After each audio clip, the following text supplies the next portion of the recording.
Assalamualaikum warahmatullahi wabarakatuh. Selamat malam teman-teman semua. Jumpa lagi dengan saya Dia Aryani untuk pembahasan modul pertemuan sesi yang kedua untuk mata kuliah arsitektur berbasis layanan. Oke, teman-teman, sebelum teman-teman melihat video ini, Ibu harapkan teman-teman semua sudah membaca modul yang sudah di share di e-learning. Oke.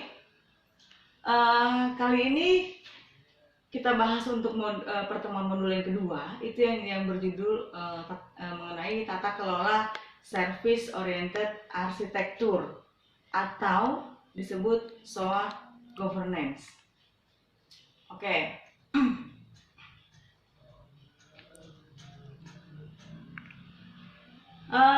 Kemampuan akhir yang diharapkan setelah teman-teman belajar di modul 2 ini adalah bagaimana mahasiswa bisa mengetahui dan memahami tata kelola service oriented arsitektur atau teman-teman paham mengenai SOA governance. Apa sih sebenarnya tata kelola SOA itu atau yang dikenal dengan SOA governance ini?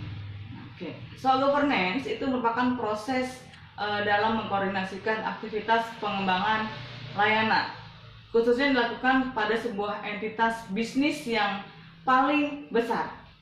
Hal tersebut diperlukan untuk menjaga konsistensi dan interoperabilitas antar berbagai layanan yang ada di sebuah organisasi.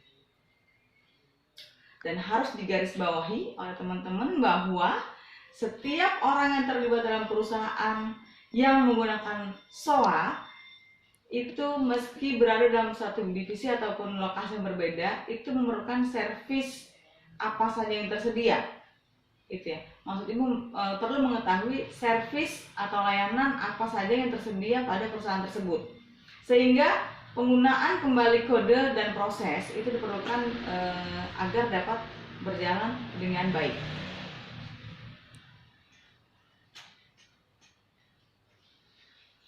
Oke. Dalam konteks SOA governance ini sering diartikan oleh banyak orang, dan seringkali SOA governance ini dianggap sebagai tata kelola dalam life cycle service. Nah, jadi sebenarnya pengembangan service tanpa melihat tujuan dan tujuan dari bagaimana mensukseskan bisnis ini dilakukan dan tujuan dari SOA itu sendiri.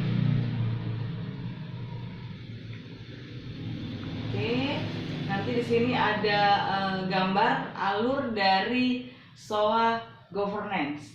Itu yang pertama adalah what, kemudian how, yang ketiga adalah who. Ya.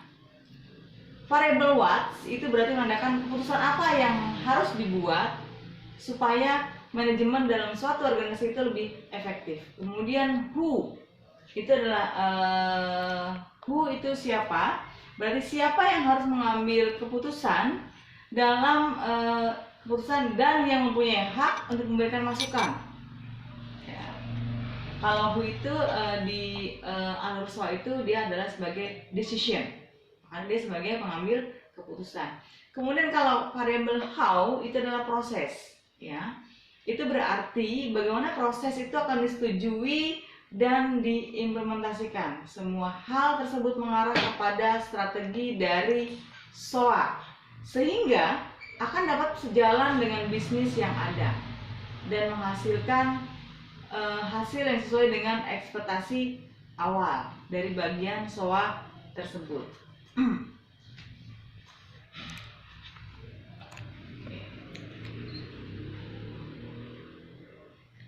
Oke.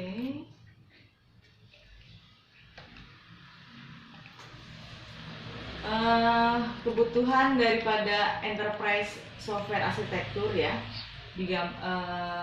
digambarkan beberapa karakter yang harus disediakan oleh perusahaan dalam membangun software arsitektur ya, guna meningkatkan daya guna dan efisiensi. Karakter tersebut antara lain adalah yang pertama simplicity, atau maksudnya di sini adalah arsitektur yang dibuat itu harus simple, sederhana, sehingga memungkinkan untuk komunikasi yang efisien antara personil-personil yang memegang peranan penting. banyak orang yang terlibat dalam proses pembangunan aplikasi yang dikembangkan secara bertahap. Diharapkan arsitektur yang lebih simpel ini dapat menunjang peranan bisnis secara horizontal maupun secara vertikal, sehingga arsitektur IT ini tidak hanya dimengerti oleh orang-orang yang memiliki pengetahuan IT saja, tapi juga dapat diterapkan secara luas dan keseluruhan oleh semua lapisan yang ada di perusahaan atau organisasi tersebut.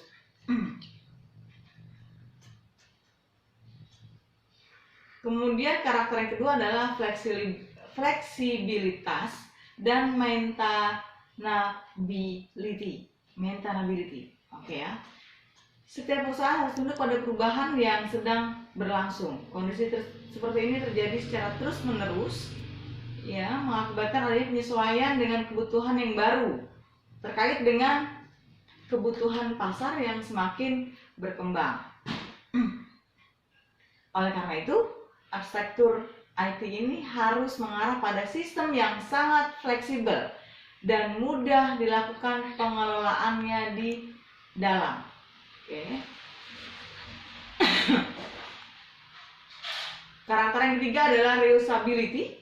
Nah, ini adalah menjadi tujuan utama dalam merekayasa perangkat lunak selama beberapa dekade.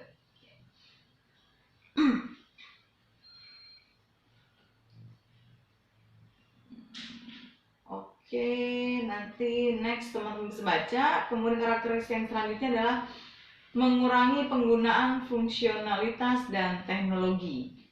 Artinya, arsitektur harus membuat organisasi perusahaan dapat independen dari teknologi. Harus ada pemisahan siklus antara aplikasi bisnis dengan siklus inovasi. Intinya aplikasi bisnis untuk jangka waktu panjang dengan siklus inovasi untuk jangka waktu yang lebih pendek, di mana kedua-duanya memerlukan peranan dari teknologi.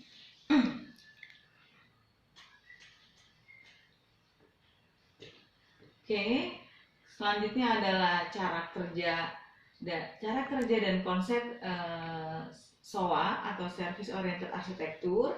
Teman-teman bisa baca, ini ada di modul, lumayan panjang. Kalau kita bacakan waktunya nggak akan cukup dari 7 menit, ya. Jadi nanti juga di sini ada gambar arsitektur SOA-nya. Kemudian karakteristik SOA nanti ada logical view, kemudian message orientation,